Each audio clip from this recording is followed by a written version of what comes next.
Halo teman-teman, salam sejahtera untuk kita semua. Perkenalkan, nama saya Vika Ayu Putri. Saya adalah mahasiswi Universitas Lancang Kuning, Fakultas Ilmu Budaya, Prodi Ilmu Perpustakaan. Jadi pada video kali ini saya akan membuat sebuah survei untuk aplikasi Inislab versi ketiga. Nah, ini merupakan pembahasan pada mata kuliah aplikasi database perpustakaan dengan dosen pengampunya adalah Bapak Eko Noprianto. Baiklah, pada video kali ini saya akan membuat video tutorial mengenai pembuatan survei elektronik pada program aplikasi Inislab versi 3. Nah, jadi salah satu upaya untuk mewujudkan pelayanan perpustakaan yang lebih baik adalah dengan cara melakukan kegiatan pengumpulan pendapat atau survei kepada pemustaka.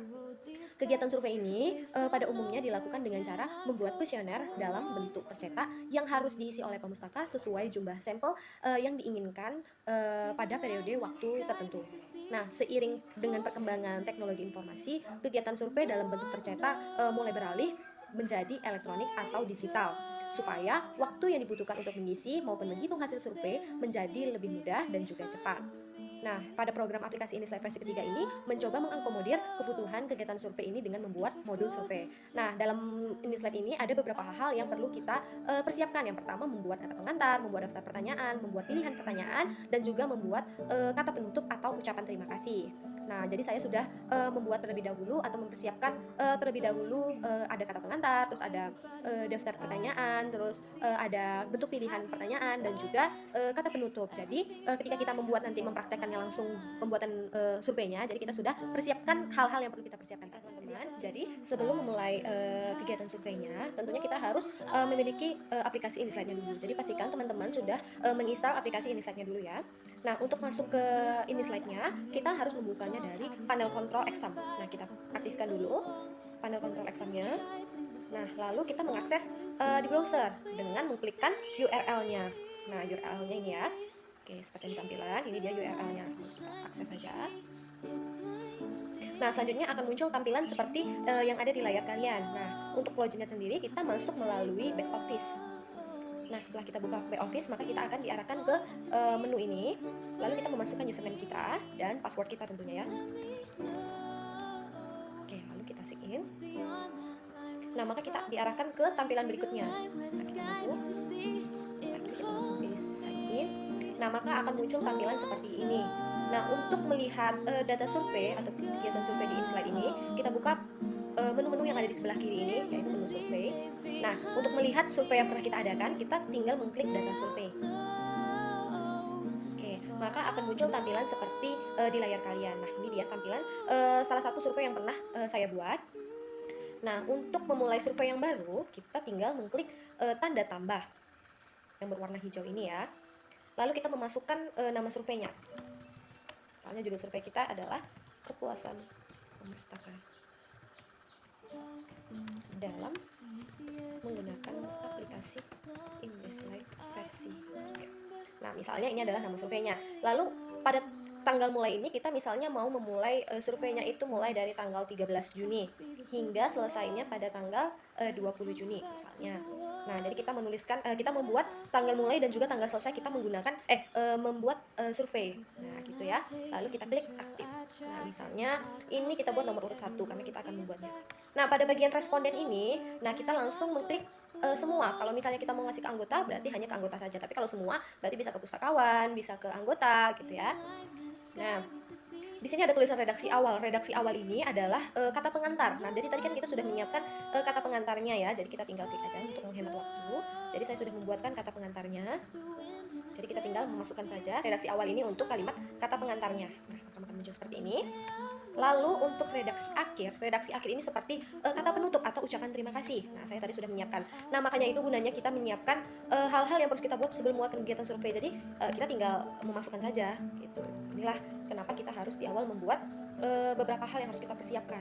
Nah, ini untuk redaksi akhir untuk ucapan terima kasih ataupun kata penutup ya. Nah, jika sudah selesai dan semuanya sudah terisi, maka klik simpan yang berwarna hijau ini. Oke, maka akan muncul nih tampilan kita ya. Nah, ini dia ya. Survei kita ada di nomor urut 2 nih ya, dia kepuasan pemustaka dalam menggunakan aplikasi Inislab versi 3. Jadi sudah muncul di tampilannya ya.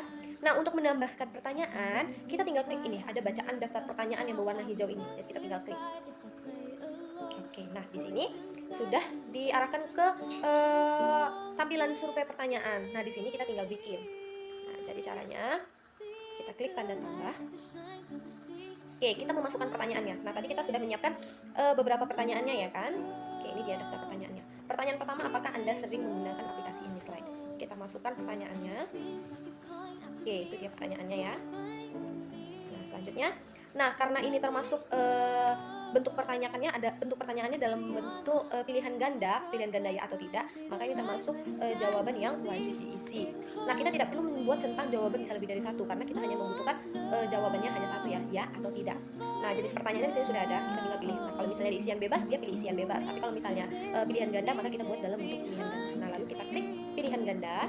Nah, ini bentuk orientasinya nih, misalnya dalam pertanyaan itu kita mau bentuknya vertikal atau horizontal. Nah, kita bikin dalam bentuk horizontal saja ya. Nah, karena ini merupakan pertanyaan nomor 1, maka kita klik dia menjadi nomor 1. Setelah selesai kita membuat pertanyaannya, lalu kita klik simpan. Oke, maka akan muncul pertanyaannya di tampilannya. Nih, 1, apakah Anda sering menggunakan aplikasi InDesign? Nah, itu dia jawaban pernyataannya adalah lalu wajib diisi ya, atau jawabannya lebih satu ya atau tidak gitu ya. Nah, untuk menambah pertanyaan kedua, barang kita tinggal mengklik tanda tambah. Oke, selanjutnya kita tinggal memasukkan pertanyaan kedua. Nah, pertanyaan kedua ini terkait seberapa puas Anda terhadap layanan yang disajikan aplikasi InDesign ya. Kita masukkan pertanyaannya. Nah, karena ini pertanyaannya apa, jadi kita bikin lebih dari satu ya pilihannya. Jadi bukan hanya ya atau tidak. Nah, jenis pertanyaannya adalah pilihan ganda. Oke, bentuknya adalah horizontal. Ini merupakan pertanyaan kedua. Oke, ini kita tinggal simpan. Maka akan muncul pilihan nomor 2, ini dia pertanyaannya. Nah, untuk menambahkan jawaban pilihannya, misalnya kan di sini masih bentuk tidak atau ya. Nah, kita mau membuat dia pilihan jawabannya itu ada banyak, maka kita pilih di klik pilihan. Ini ada pilihan. Nah, kita tinggal klik tanda tambah. Oke, nah pilihan yang pertama misalnya kita mau membentuknya dari kata tidak puas misalnya. Tidak puas. Oke, kita simpan. Oke, kedua lumayan puas. Misalnya kita tulis lumayan puas, ketik lumayan puas. Lalu kita simpan. Oke, sudah ya, tidak puas, lumayan puas. Nah, misalnya kita tambah lagi jadinya puas ya, puas, pilihan jawabannya puas. Lalu kita simpan. Oke, setelah kita simpan, baru satu lagi 4 pilihan jawaban berarti ya. Yang terakhir sangat puas. Lalu kita simpan. Nah, maka akan muncul 4 pilihan ini ya. Lalu kita klik kembali karena untuk melihat pilihan yang di depan. Oke, nah di sini nampak ya. Nih, pertanyaan nomor 2, seberapa puas Anda terhadap layanan yang disajikan aplikasi InDesign? Nah, di sini ada jumlah pilihannya. Nih, nampak ya. Ada 4 pilihan jawaban. Nah, nanti maka ketika responden mengisi kuesionernya, maka akan muncul ada 4 pilihan jawaban. Tuh. Oke, kita tambah lagi pertanyaannya. Saya menyiapkan pertanyaan ketiga. Oke, seberapa sering Anda menggunakan aplikasi InDesign? Kita klik, kita masukkan, dia wajib diisi dan jawabannya lebih dari 1. Dia termasuk pilihan ganda, kita pilih horizontal nomor urut 3. Kita simpan. Oke, akan muncul seperti ini ya. Lalu kita bikin lagi pilihan jawabannya itu. Oke, ini ya. Kita klik pilihan. Kita masukin ya, tambah misalnya 1 sampai 2 kali seminggu. Kita simpan. Lalu jawaban kedua setiap hari. Contoh aja ya teman-teman. Kita klik setiap hari. Kita simpan. Oke, lalu setelah selesai kita klik lagi kembali. Oke, maka muncul seperti ini ya. Nah, setelah itu kita masuk ke pertanyaan keempat. Nah, pertanyaan keempat, apa yang menjadi kendala Anda pada saat menggunakan aplikasi InDesign? Misalnya, kita klik tanda tambah untuk menambah pertanyaannya. Lalu kita masukin pertanyaannya. Ini merupakan wajib diisi, jawaban lebih dari 1. Nah, karena pertanyaan yang nomor 4 ini dia berbentuk esai, maka di sini kita pilih jenis pertanyaannya adalah isian bebas. Dengan ini horizontal. Nah, ini merupakan pertanyaan nomor 4. Lalu kita klik simpan. Oke, nah ini dia ya. Jadi di tampilannya juga langsung nampak ya. Misalnya ini nomor 1 ini nomornya, lalu pertanyaannya, pertanyaan 1 dia jenis pertanyaannya pilihan, terus nomor 2 juga sama, nomor 3 juga pilihan, nah nomor 4 juga berbentuk isian. Jadi pas di tampilan responden nanti maka akan muncul jenis-jenis pertanyaan ini mengikuti kita gimana pilihan pertanyaannya.